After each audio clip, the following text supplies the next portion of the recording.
2013 in the 2016 Rice Business Plan competition is Bold Diagnostics from Northwestern University.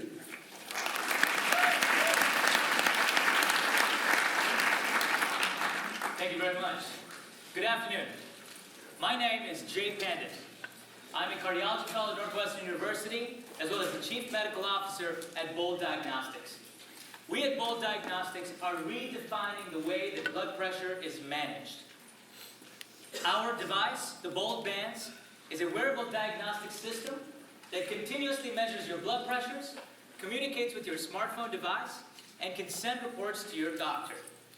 Now, I bet that every single person in this room has had their blood pressure measured at some point. And I wonder how many of you have ever questioned the accuracy of that number. As a doctor, I'll tell you that every single day in my clinic, I question that number. Because this 100-year-old technology can only give me discrete snapshots of your blood pressure that don't actually represent the true trends. Now, this is why it's actually very concerning. These are the blood pressures of one of my patients over 24 hours. Now, depending on what time of the day it is, whether he's having coffee, sleeping, at work, or watching the presidential candidates debate on television, his blood pressures are constantly changing. Yet, when he walks through my clinic door, I'm forced to rely on a singular snapshot to decide if he's a healthy individual or if he's got a lifelong illness and I should start him on some medications. This inaccurate data causes uncontrolled blood pressure, a $45 billion problem for our healthcare system. More importantly, uncontrolled blood pressure is the #1 risk factor for heart attacks, strokes, and kidney disease. And these three diseases alone kill 800,000 people in our country every single year. The economic and clinical impact is undeniable, but we wanted clinical validation. We conducted 200 hours of clinical observations. We spoke to 95 doctors who manage patients with high blood pressure, and 95% of them agreed. The blood pressure cuff is just not enough. In fact, Dr. Sanjeev Shah at Northwestern University put it best. Half of the patients around the world who have high blood pressure remain uncontrolled because doctors don't have the right tools. So what are the tools on the market today? They come in 4 flavors.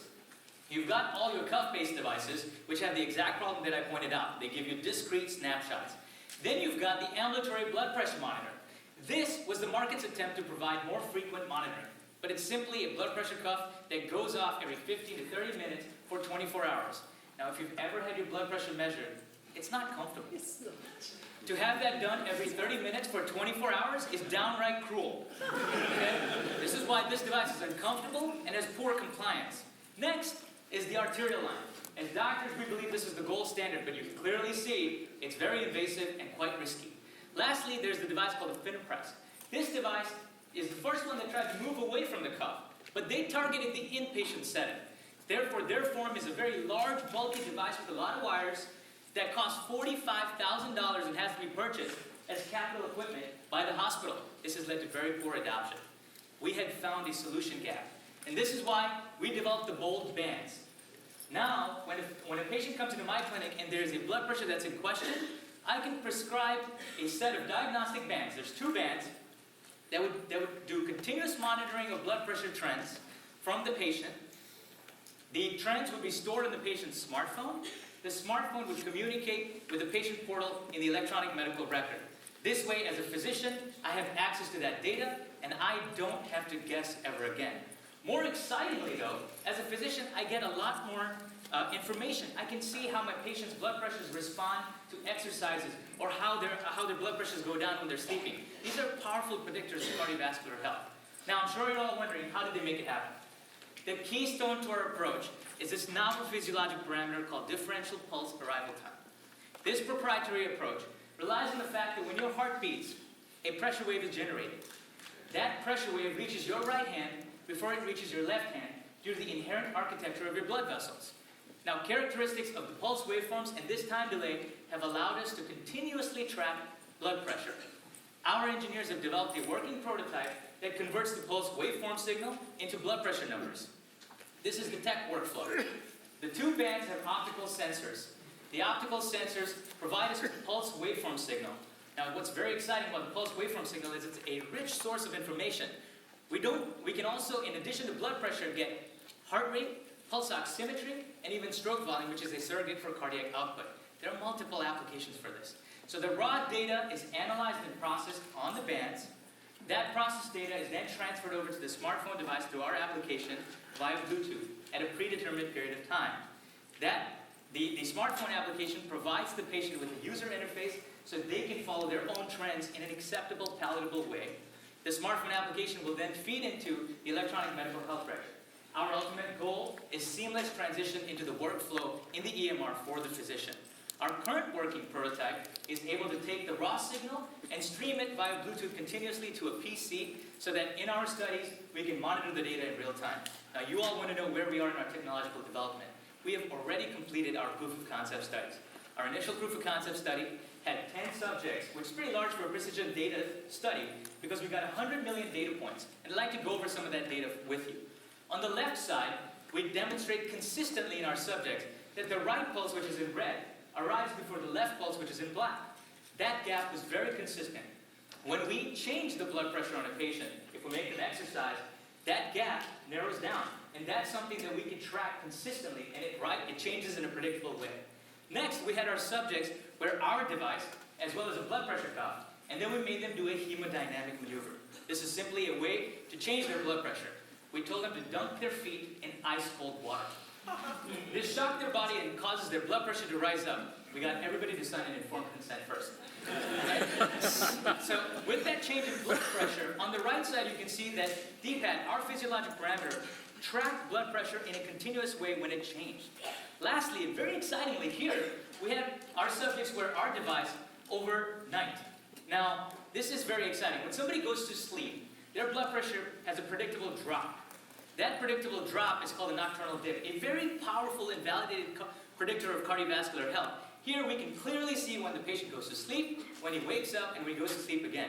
What's more exciting about this is because we're using the pulse waveform and can get pulse oximetry, this can lead to additional applications in obstructive sleep apnea and other diseases. So, that proof of concept, I'm going to point this out, that proof of concept is already completed and is the missing piece in the product pipelines for a lot of wearable companies, making us a very attractive target for acquisition already. But we're not stopping there. We want clinical validation. We are in the middle of a clinical study at Northwestern University with IRB approval. Here we have been approved to do the study in 150 subjects. We have already completed the phase 1 of that study, which we have done in 25 subjects, demonstrating that our parameter is validated and works in a larger sample size. The second phase, the objective of the second phase really, is that it is a preliminary step for our regulatory application submission. Here, we pit our ability to predict the gold standard of blood pressure against a predicate device, as well as the cuff. This study will be a critical value inflection point for our company.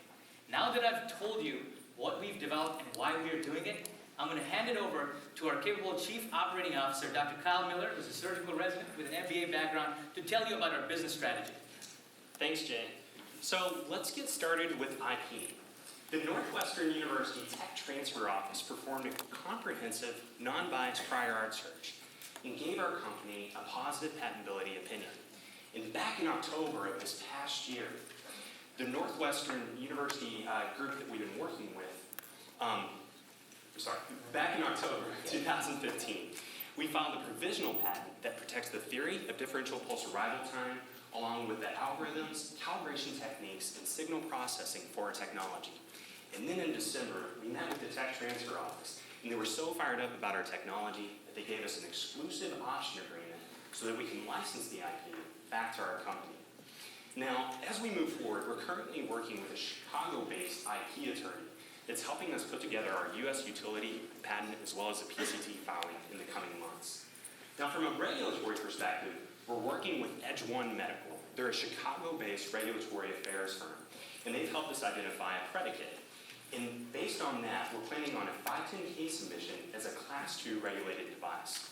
And more exciting is we've actually had a conversation with the FDA and our program officer, and we've set up a pre-submission meeting over the coming months. Now, the market opportunity for Bold is extremely exciting. Worldwide, there's over 2 billion patients with hypertension. In the US alone, There's 80 million patients that can actually benefit from our technology. But for Bold, we want a target market where we can get the earliest adoption and utilization, and that's going to be the 20 million patients that are highest risk that Jay mentioned earlier. And that market, based on current reimbursement, is worth $1.5 billion. And to get a clinical foothold, we're going to focus on the 4 million patients that are highest risk in the Midwest region, where we have access to those patients through our hospital affiliations. So here's how our distribution model works out. We've already had high-level discussions with 2 manufacturers in the Chicago region that can help us get the Bold bands to market. And we're going to focus on the 6 tertiary care centers that we've already had high-level discussions with their procurement officers, and they're excited about the Bold bands. Now, after we've done our Midwest rollout, you might see Texas highlighted. So I'm Texas born and raised, and that's where we want to put our boots on the ground next, because here at the Texas Medical Center, it makes the most sense for our next regional rollout. So with early adoption and utilization in the Midwest region, we can then catch the attention of a national distributor like Medline. In fact, I want to share some great news with the Rice community. Just this past week, we had a formal meeting with Medline, and they see the Bold bands as being a perfect fit into their product pipeline. So here's how we're gonna make revenue, and it's a 2-point system. So for the Bold bands, we anticipate selling those for a market price of $55 to $75.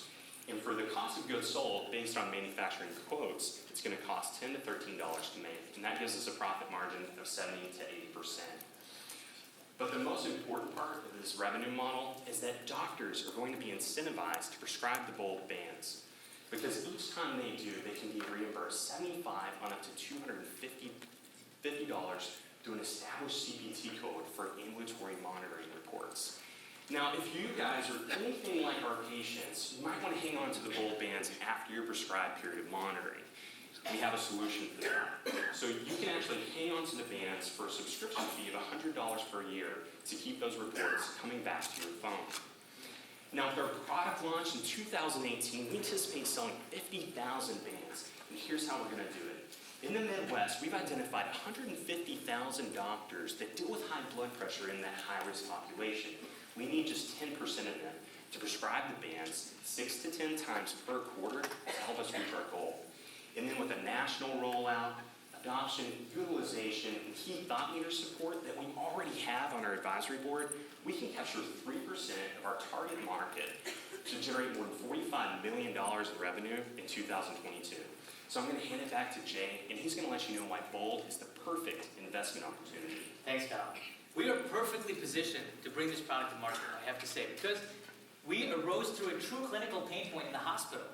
We also have professional society endorsement. The American Heart Association invited us to speak at their Blood Pressure Leadership Summit in 2015 because they know we're the future of blood pressure monitoring. We also were invited to speak to the board of directors of the American Medical Association just this past month, and their director of chronic disease prevention programs thinks we are exactly what the market needs. We also have the right team, because in addition to Kyle and myself, we have 2 stellar biomedical engineers who happen to be successful RBPC alums. Dr. Sean Connell has raised over $2 million in his prior medtech ventures, and Andrew, who is our signal processing guru, who had a very successful exit with his prior startup. Our advisory board complements us perfectly. On the left side, you've got Dr. Clyde Yancey. That's my left, your right, has Dr. Clyde Yancey, who is the immediate past president of the American Heart Association, a key thought leader in the field. On the right, on your left, Dr. Sanjeev Shah is a world leader in hypertensive heart disease. Ann Sissel and Pete McNerney have over 40 years of health tech venture experience. And Walter Herbst, he designed the first Xbox, and he's advising us on our product design and engineering. Now, I'm sure you're all wondering what we want. We all understand the importance of non-dilutive funding. We have actually applied for an NSF SBIR Phase 1 grant that's currently under review. We are here today seeking $565,000 with a potential of 6 to 10x return on your investment. We think that the market is ripe for our product because there is no wearable in the market that can do continuous blood pressures. We see potential exit partners in 3 different categories. There's vital signs monitoring companies that have blood pressure cuffs on the market and they want to extend their product pipeline. You've got the large med tech companies that want to be the first to market with a revolutionary product like ours. And then you've got the large consumer companies who all want to add the blood pressure feature to their wearable. In fact, Nike and Garmin have already come and spoken to us to talk to us about our technology. Lastly, We have a vision at Bold that there is no room for guesswork in your care. So invest in us. Let's make that a reality. Thank you very much.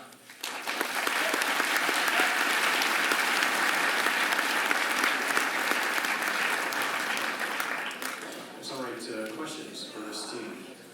Yeah. So if I understand the current measurement, the professional is listening for a change as the cup goes down, and that generates the diastolic, systolic, and those numbers the MDs have been using for 100 years, something Right. like that. You got a new technology now that watches in a different way. Do you then flow that back into the same two numbers that have the same two meanings, or does the professional community adjust to a new set of metrics and new gauges? Right. So you're absolutely right that we're looking at a new index of vascular health. But we understand that changing workflow is a tough sell for doctors. That's why our first step is to correlate back to those numbers. And we have been able to correlate back within plus or minus 5, which is pretty accurate. And our ultimate goal really in the future is to develop a new vascular health index profile that physicians can slowly get used to over time. But in the beginning, absolutely. We do not want to disrupt physician workflow. But they will accept this product and then move on afterwards. Question up here? Going from the pulse transit, Sorry, right there, thank you. going from the pulse transit time to the blood pressure is not a very new concept. So what exactly protects your, what is your intellectual property? A great question. So the pulse transit time is a method that a lot of other competitors are actually using. And the way it works is actually when your heart contracts, there's an electrical signal that's generated, and the time difference between that electrical signal and when the pulse arrives at your hand is what's used to get a blood pressure. But there's a lot of assumptions in this particular approach. And one of the biggest assumptions is that the time between the contraction and the electrical signal, they consider it negligible. Sometimes it can be up to 30% of that distance. The fact that we have two identical sites with one modality allows us to use the same signal and get a very high difference in measurement. In fact, we have compared our accuracy to blood pressure prediction compared to the pulse transit time, and we have a much stronger correlation coefficient.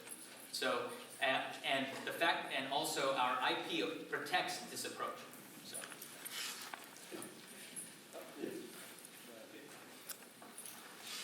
Where? Yeah, at first. Yes. Can you tell me what the specific treatment protocol differences would be between using your system and just a regular blood pressure cuff over the course of time? I mean, what would you do as a doctor specifically different if you had this versus not having this? Right. The way that the system works as it is, if you come into the clinic and there's an elevated pressure that's in question, you come back in 2 weeks, we get the pressure again. If we still question that one, you come back in 2 weeks again, and then we question that blood pressure. It's just a cycle. And so the way that we envision this working is, one, there'll be a data repository as well as a data analytics component to this, where I can get alerts as a physician that this set of patients in my clinic panel are at high risk because their numbers are consistently higher. That way, one, I can protect my time in clinic and see only the folks who actually need to be seen. That's the way I envision it at this point. So, yeah. Yes, sir. So I have a question about acceptance. Even though you may be able to go the 510K route and you may be able to get into a meaningful conversation with FDA with 150 patients, when it comes to blood pressure drugs, FDA typically requires many thousands of patients before they'll approve a new blood pressure drug, and doctors will not necessarily buy into something until there's tens or hundreds of thousands of patients worth of experience. So you've got a conversion challenge in terms of reaching the number of patients that are going to really be convincing. Tell us how you're going to tackle that. Yeah, I think that's a great point. When this was definitely brought up by Dr. Connell, who actually holds a regulatory affairs certificate, and he's on our team. So the one thing, we looked very carefully to see what the FDA regulatory requirements were, and one of them was to demonstrate non-inferiority to the cuff, which we've already done in our initial studies. And so that's an excellent start for us. We envision the next step. The first step was proof of concept. The next step, clinical validation. And the step after that is going to be clinical outcomes trials. But we do believe that we have enough data to make a pretty strong argument, especially if we meet the SB10 requirements for the FDA. So we are making this a stepwise process, and we do think that we have a pretty strong argument for the FDA device. Yeah. Tell us about the numbers of patients in those different stages that you have to accumulate and what they cost. Absolutely. At this point, the question was, tell us about the numbers of patients in each one of those steps and what the cost of accommodating. I understand the concern that with clinical trials there's a lot of money that's involved. The nice thing in this case is it's a non-invasive device. The first 10 subjects that we used in our proof of concept study cost us nothing, because the two of us have access to the hospitals and we can do the legwork to do the recruitment. The second phase of the study is 25 to 150 subjects. Again, our team has the research staff to do that and recruit them within the hospital system. And if we can demonstrate non-inferiority there against a gold standard like the arterial line, that a lot of physicians have said is very, very, very convincing data. Yes, sir. Yeah, You mentioned a while ago that physicians will be prescribing this product. Who's paying for it? Is there a CPT code, or is this Yeah, so there's actually an established CPT code for ambulatory monitoring reports, and so that reimburses $75 to $250. So we actually envision that both third-party payers, along with medical care centers, if you could go to applications, would actually pay for this device, because you can get patients on the right meds, you can actually prevent devastating consequences. Really, it's that you're proving the pudding with third-party payers, and that's part of our goal by proving out this technology. How about down here and then up there? Sure. I'm just curious, in this kind of gadget world, your logic about not approaching the consumer market first. Next time. The question is about why the logic for not launching consumer product first. Yeah, fantastic. There's actually a perfect example of why.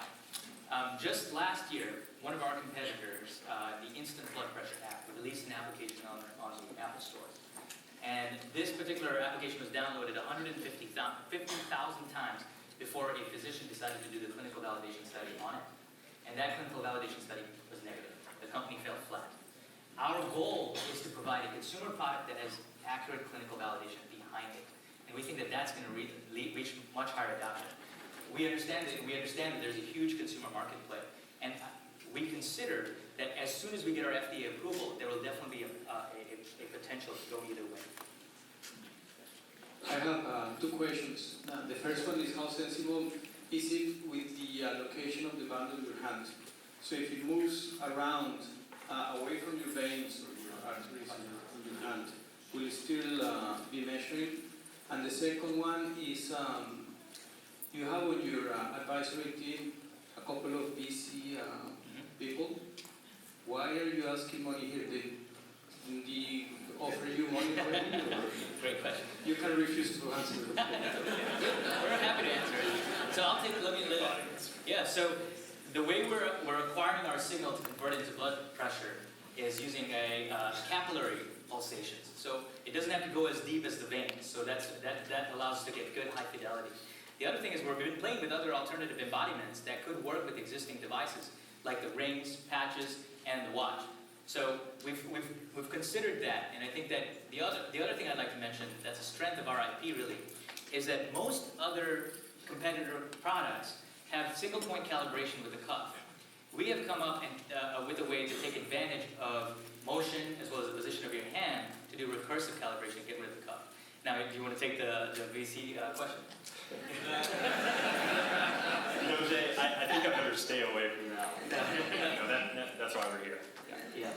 Now, our team, and I have to say that Pete McNerney as well as Ann Sissel have been huge supporters of Northwestern, and that's why they wanted to be on our advisory board at this point in time. So they're serving simply as advisors.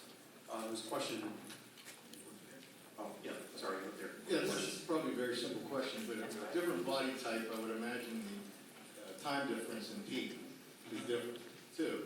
So are these baseline for each patient, or how does that work? It's a great point. What we're going after is the pulse peaks. When you change body fat percentage or even skin pigmentation, for example, the amplitude of the signals may change. but the skin peaks are something that we can still detect. And so we've actually had a pretty nice spread of ages and body types in our initial study, and it actually holds true.